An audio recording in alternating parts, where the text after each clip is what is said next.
நேசத்தை கொடுத்து, பாசத்தை கொடுத்து, அன்பை கொடுத்து வாங்கிக்கங்க அப்படின்னு சொல்றாரு. ஆமென். ஸ்தோத்திரம்.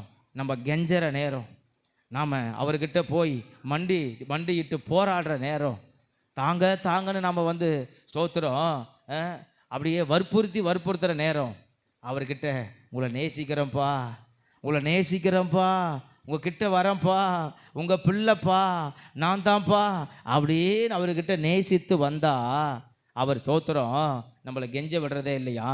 ஸ்தோத்திரம் அவர் நமக்கு வேண்டியதை, நம்ம நினைக்கிறத அப்படியே எடுத்து கொடுத்து, ஸ்தோத்திரம் வாங்கிக்கோ, பெற்றுக்கோ, இது எடுத்துக்கிட்டு போ, இது அனுபவி அப்படின்னு கர்த்தர் கொடுத்து அனுப்புகிறாராம்.